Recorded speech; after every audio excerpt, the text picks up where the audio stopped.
السلام عليكم ورحمة الله وبركاته. الحمد لله الذي فرض على عباده الصيام وجعله مطهرا لنفوسهم من الذنوب والآثام. أشهد أن لا إله إلا الله الملك الحق العلام، وأشهد أن محمدا عبده ورسوله أفضل من صلى وصام ووقف بالمشاعر وطاف بالبيت الحرام. أما بعد، اللهم انفعنا بما علمتنا وعلمنا ما ينفعنا وزدنا علما. اللهم لا علم لنا إلا ما علمتنا إنك أنت العليم الحكيم. اللهم آمين. Kaum muslimin dan muslimah, hadirin dan hadirat, ikhwatal iman rahimani wa rahimakumullahu jami'an. Alhamdulillah, kita kembali memuji Allah Subhanahu wa taala atas nikmat kesehatan, umur yang panjang, dan juga hidayah untuk bisa selalu melanjutkan rangkaian amal saleh yang kita lakukan di bulan mulia Ramadan, dengan harapan semoga segala yang kita persembahkan, baik ucapan, perbuatan, atau apa yang ditampilkan dalam akhlak kita, mudah-mudahan bisa menjadi pemberat timbangan amal saleh kita di hadapan Allah Subhanahu wa taala nanti. Kaum muslimin dan muslimah rahimani wa rahimakumullah jami'an. Di dalam surah Muhammad, Allah Subhanahu wa taala menyampaikan, afala yatadabbaruna al-Qur'an am 'ala qulubin aqfaluha. Afala yatadabbaruna al-Qur'an, tidakkah mereka mentadabburi Al-Qur'an, ataukah hati-hati mereka ini sedang terkunci? Ikhwatal iman rahimani wa rahimakumullah. Ayat ini sesungguhnya menjadi teguran bagi kita semua, khususnya dalam interaksi kita terhadap Al-Quran. Ayat ini teguran yang mengingatkan kita bahwa memang kita masih minim tadabbur terhadap ayat-ayat Al-Quran. Kita mesti mengakui bahwa tadabbur kita terhadap ayat-ayat Al-Quran itu masih minim. Terbukti kita belum bisa menikmati hidangan-hidangan yang disajikan oleh Al-Quran sebagaimana kita menikmati apa yang menjadi kebiasaan kita setiap hari. Kita masih minim tadabbur Al-Quran. Terbukti bahwa kita masih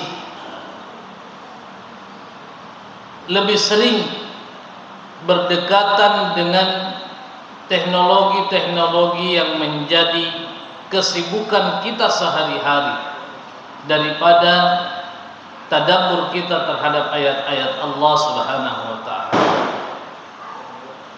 Bahkan kita mesti juga mengakui selama Ramadan ini kita seringkali membaca Al-Quran, target kita bukan tadabbur. Target kita adalah menyelesaikan bacaan. Target kita menghatamkan tetapi tidak ada nilai-nilai tambah yang kemudian kita dapatkan melalui penghayatan terhadap makna dan kandungan ayat-ayat yang kita baca. Maka itu kita melihat akhlak kita, keseharian kita, kesibukan-kesibukan hari-hari kita sesungguhnya masih jauh daripada nilai-nilai Al-Quran. Salah satu hal yang jarang kita tadabburi terhadap ayat-ayat yang kita baca, dan bahkan mungkin sebahagian kita menjadikan ini sebagai bacaan rutin setiap hari Jumat, yakni bacaan kita terhadap surah Al-Kahfi, sehingga memotivasi kita untuk sering kita baca minimal 1 kali 1 pekan. Namun jarang sekali kita memaknai dan mentadabburi apa yang sering kita baca ini. Padahal kalau kita mengurai kebiasaan kita membaca surah yang mulia ini, dengan begitu banyak kemuliaan yang dijanjikan oleh Allah Subhanahu wa taala terhadap surah Al-Kahfi yang dibaca, kita sesungguhnya sedang dihidangkan oleh Allah Subhanahu wa taala satu pelajaran kehidupan yang ditampilkan dalam bentuk kisah yang sesungguhnya di saat kita mentadabburinya ini bisa dinikmati oleh hati kita, apa yang disuguhkan oleh Allah Subhanahu wa taala dalam hidangannya dalam surah Al-Kahfi. Kalau kita melihat lebih jauh, surah Al-Kahfi ini mengajarkan kita atau menampilkan hidangan kepada kita dalam bentuk 4 kisah yang berbeda. 4 kisah yang berbeda yang syarat terhadap makna-makna kehidupan yang seharusnya dijadikan pelajaran bagi orang-orang yang beriman.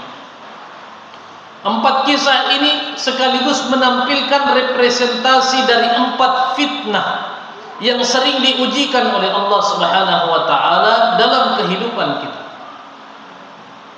Dari keempat kisah ini, Allah Subhanahu wa taala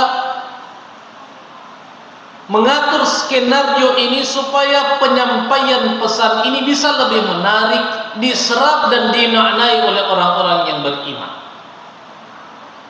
Kisah yang pertama yang disuguhkan oleh Allah Subhanahu wa taala dalam hidangan surah Al-Kahfi ini, dan seharusnya menjadi pelajaran penting bagi kita semua, adalah kisah yang namanya diabadikan menjadi nama surah ini, yang kita kenal dengan kisah Ashabul Kahfi. Kita seringkali membaca kisah mereka di dalam surah Al-Kahfi, dan jarang sekali membuka maknanya, terjemahannya, artinya, apalagi memaknai tafsiran-tafsiran yang dijelaskan oleh para ulama berkaitan dengan kisah Ashabul Kahfi. Padahal kalau kita membuka tafsiran makna-makna yang terkandung dalam kisah yang disampaikan oleh Allah Subhanahu wa taala,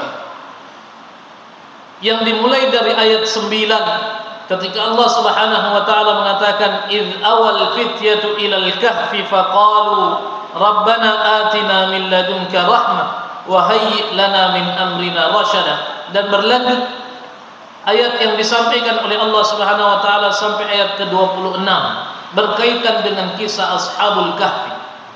Ini sesungguhnya sedang memberikan kepada kita, Allah sedang memberikan kepada kita sebuah pesan yang penting, bahwa kisah ini mengajarkan kita tentang satu model kehidupan di hadapan satu model fitnah yang seharusnya orang beriman mengambil sikap yang tepat di saat dia diuji dengan fitnah itu.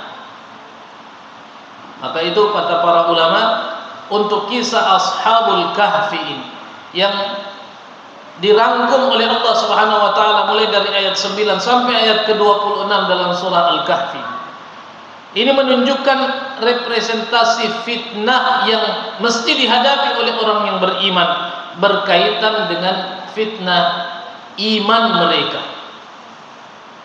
Karena kita kenal Ashabul Kahfi dalam sejarahnya, ini adalah orang-orang yang meninggalkan hiruk-pikuk kehidupan kota dengan kekuasaan zalim yang bisa mengancam eksistensi iman mereka di dalam hatinya, sehingga mereka memilih uzlah, mereka memilih berjauhan, menjauh dari fitnah ini dan berada di gua dengan meninggalkan segala kemewahan-kemegahan dunia.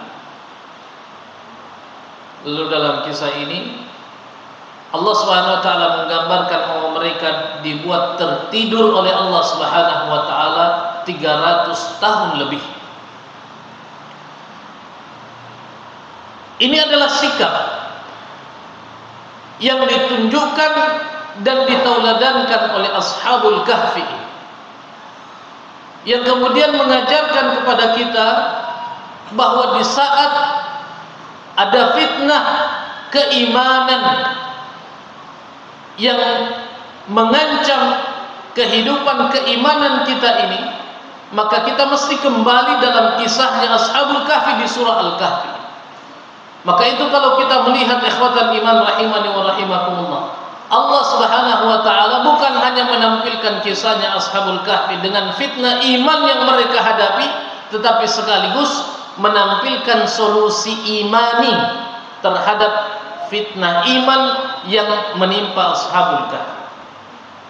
Maka itu kalau kita melihat di dalam lanjutan ayatnya, dalam ayat ke-28 sampai pada ayat ke-31, Allah Subhanahu wa taala memberikan solusi terhadap sikap-sikap yang tepat di saat kita menghadapi fitnah iman. Ada dua setidaknya yang diajarkan oleh Allah Subhanahu wa taala sebagai solusi. Yang pertama, Allah Subhanahu wa taala mengajarkan tentang pentingnya mulazamatu as-salihin, pentingnya mencari dan membersamai orang saleh ketika kita dihadapkan dengan fitnah iman. Pentingnya mencari orang saleh dan bersabar menemaninya, mendampinginya, membersamainya agar keimanan kita ini diselamatkan oleh Allah Subhanahu wa taala dari musibah. Karena kalau ada ujian yang berkaitan dengan iman, lalu kita memilih sahabat yang salah, teman yang salah, maka kita akan kehilangan nilai-nilai iman. Allah Subhanahu wa taala di dalam surah Al-Kahfi ayat ke-28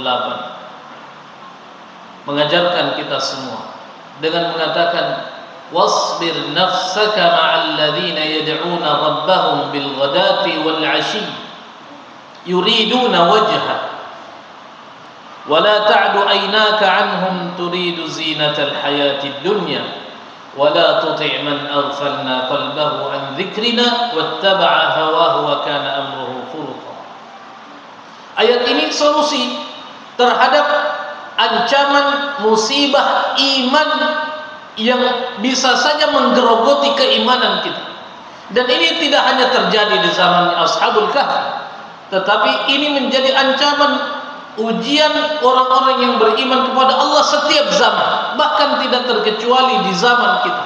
Begitu banyak potensi-potensi fitnah iman yang sesungguhnya sedang terjadi di depan kita.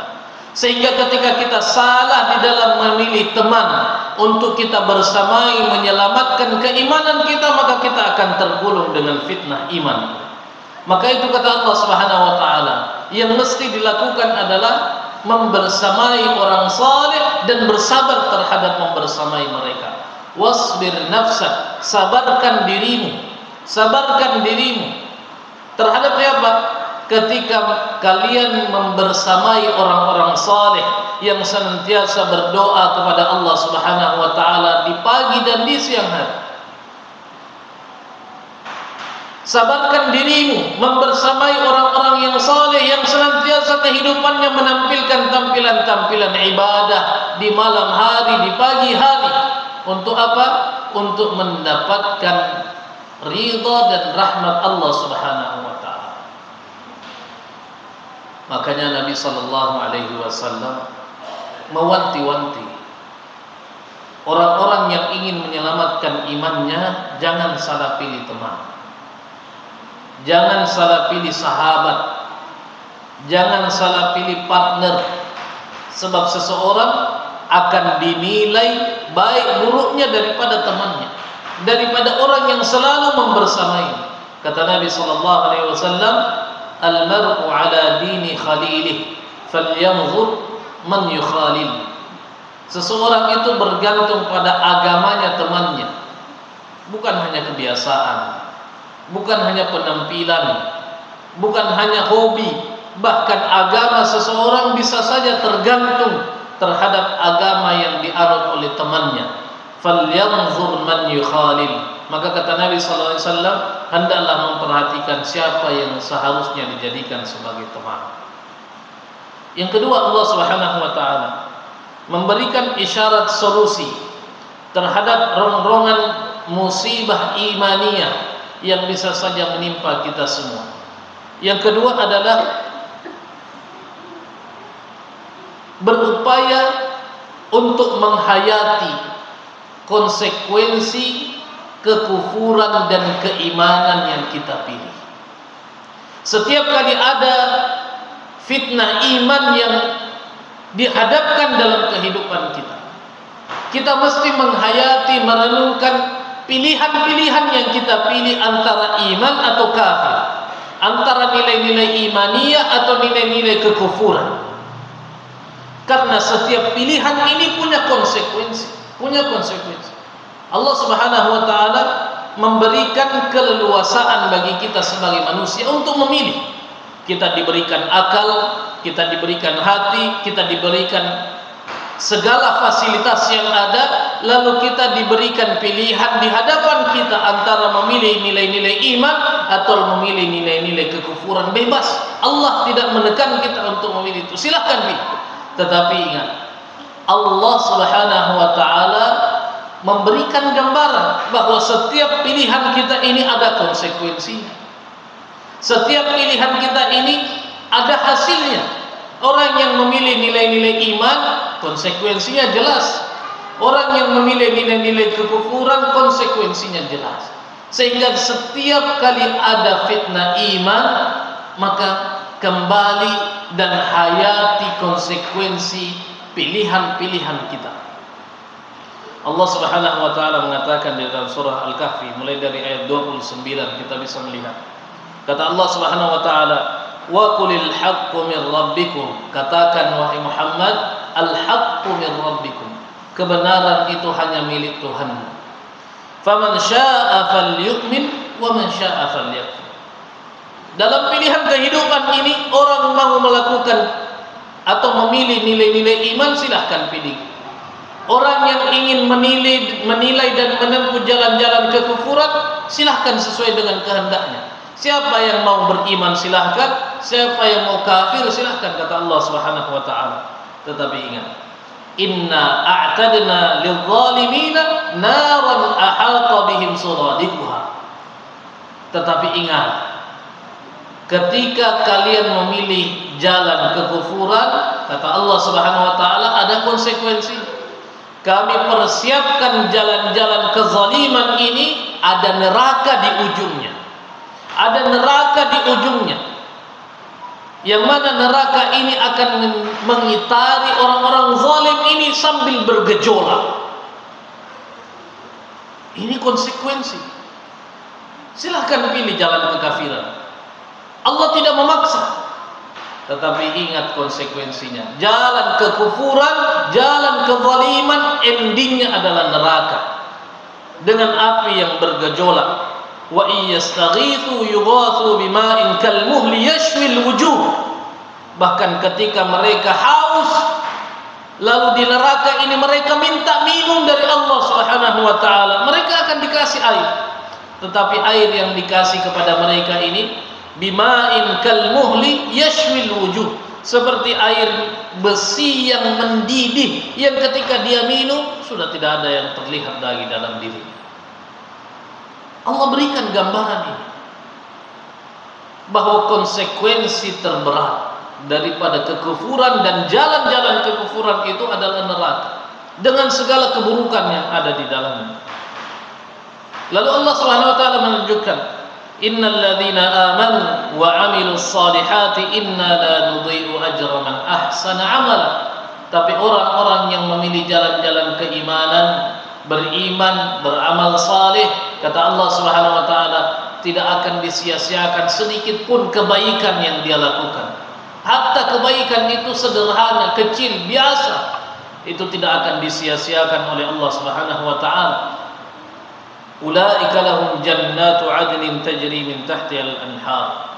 Dan Allah Subhanahu wa taala memberikanlah kemudian gambaran bahwa ending akhir dari pilihan kita terhadap nilai-nilai keimanan, jalan-jalan keimanan adalah surga dengan segala kenikmatan yang ada di dalam. Ini kisah yang pertama yang dihidangkan oleh Allah Subhanahu wa taala dalam surah Al-Kahfi, bahwa ada sekelompok kaum yang dikenal dengan sebutan Ashabul Kahfi. Mereka ini orang yang dihadapkan dengan fitnah iman, lalu Allah Subhanahu wa taala membarengi dengan solusi bahwa ketika kalian menghadapi fitnah yang sama dengan fitnah yang diberikan kepada mereka, solusinya minimal ada dua. Yang pertama adalah membersamai teman-teman yang baik. Yang kedua, senantiasa menghayati, merenungkan konsekuensi dari pilihan antara iman dan kekafiran. Ikhwatal iman rahimani wa rahimakum. Kemudian yang kedua, kisah yang juga kita bisa tadabburi dari surah Al-Kahfi adalah kisah yang dikenal dengan sebutan Sahibul Jannatain. Kisah orang yang memiliki dua kebun. Ini diceritakan oleh Allah Subhanahu wa taala di dalam surah Al-Kahfi mulai dari ayat 32. Allah Subhanahu wa taala mengatakan, "Wadrib lahum mathalal hayatid dunya wadrib lahum mathalal rajulaini ja'alna li ahadihima jannataini min 'anab." Dan Allah Subhanahu wa taala menampilkan satu bentuk kisah terhadap dua orang yang diberikan kenikmatan oleh Allah Subhanahu wa taala, kebun-kebun yang subur. Sehingga dengan kebun ini mereka menganggap bahwa inilah sumber kenikmatan yang abadi. Lalu kata para ulama, kisah ini adalah merupakan representasi daripada fitnah harta dan kekayaan yang diberikan kepada seseorang, lalu mereka terlena dan mabuk dengan harta dan kekayaan yang mereka miliki, sehingga mereka menganggap ini abadi. Mereka menganggap mereka tidak bisa dicelakai dengan apa yang dia miliki dari kekayaan-kekayaan. Bahkan mereka menganggap bahwa ini akan terus berlangsung seperti ini kenikmatannya tanpa ada yang mengganggu. Ini representasi daripada fitnah harta dan kekayaan yang seringkali ini merongrong keimanan kita kepada Allah Subhanahu wa taala. Maka ketika Allah Subhanahu wa taala menampilkan kisah ini, Allah Subhanahu wa taala juga memberikan solusi bahwa di saat kita berhadapan dengan fitnah, ujian kekayaan, ujian harta, apa yang mesti kita lakukan? Allah Subhanahu wa taala mengatakan ada dua hal yang kita mesti lakukan dalam surah Al-Kahfi. Yang pertama, memahami hakikat dunia. Setiap kali kita diberikan nikmat berupa harta, dan ini adalah ujian bagi kita semua, maka renungkan dan maknai hakikat dunia agar kita tidak mudah terombang-ambing dengan euforia kenikmatan yang diberikan oleh Allah Subhanahu wa taala. Setiap kali kita diberikan kekayaan, renungkan hakikat dunia. Agar apa? Agar kita tidak menganggap ini abadi. Sehingga Allah Subhanahu wa taala mengingatkan kita dalam surah Al-Kahfi ayat ke-45. Kata Allah Subhanahu wa taala, "Wadrib lahum mathalal hayatid dunya kama'in anzalnahu minas sama' fakhtalata bihi nabatul ard فأصبح هشيما تذروه الرياح وكان الله على كل شيء مقتدرا." Kata Allah Subhanahu wa taala, kenikmatan dunia itu tidak lebih daripada sekedar Allah Subhanahu wa taala menurunkan air hujan dan menimpa sebuah tanah, lalu tanah ini menjadi subur. Lalu dengan suburnya dia menumbuhkan tumbuhan-tumbuhan. Lalu ketika tumbuhan ini tumbuh, kalau ada buahnya, dipetik buahnya. Setelah itu tumbuhan ini akan mengering lalu mati.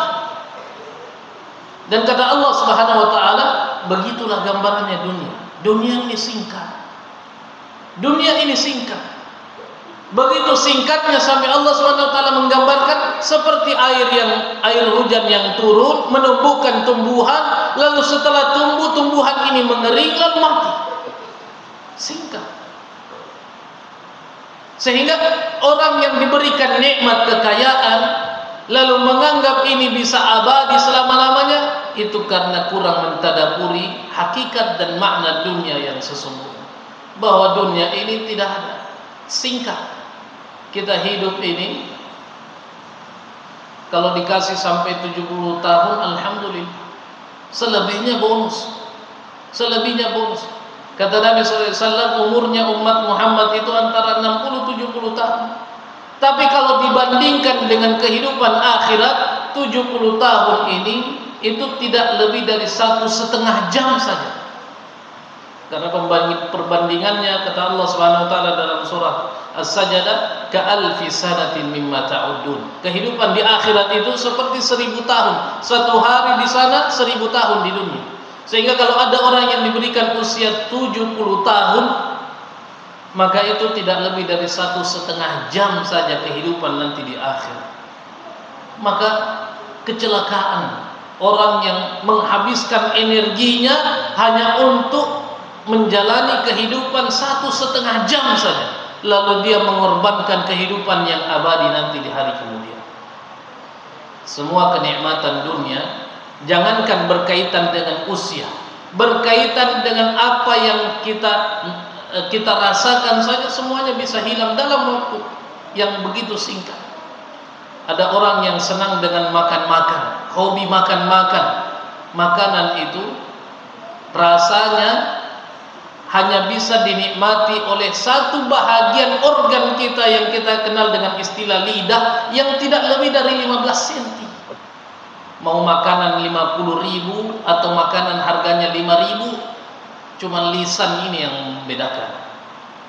Mau makanan di warung-warung emperan di pinggir jalan, atau makanan yang berada di restoran-restoran mahal yang harganya juta-juta, itu dirasakan hanya oleh satu organ yang tidak lebih dari 15 cm. Setelah lewat dari lidah, semua makanan itu sama. Bahkan kita sepakat keluarnya juga sama. Tidak ada orang yang makan pizza keluarnya pizza. Sama. Apa yang kalian makan, kata Nabi SAW, itu akan menjadi kotoran.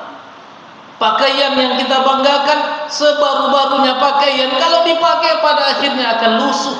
Pada akhirnya akan lusuh. Ini sifat dunia, ini hakikat dunia. Sehingga orang yang terjebak pada fitnah dunia, fitnah kekayaan, fitnah harta, ini karena mereka kurang tadabbur terhadap hakikat dunia. Maka Allah Subhanahu wa taala mengatakan dunia ini singkat. Seperti hujan yang turun membuat tanah subur, lalu menumbuhkan tumbuhan, setelah tumbuh kering, setelah kering mati. Itu singkatnya dunia. Yang kedua, kata Allah Subhanahu wa taala, orang yang dihadapkan dengan ujian kenikmatan berupa harta dan kekayaan, dia mesti sering-sering menghayati persiapan negeri akhirat. Kalau dunia singkat, berarti ada kehidupan yang lebih panjang dan lebih abadi yang kita kenal dengan akhirat.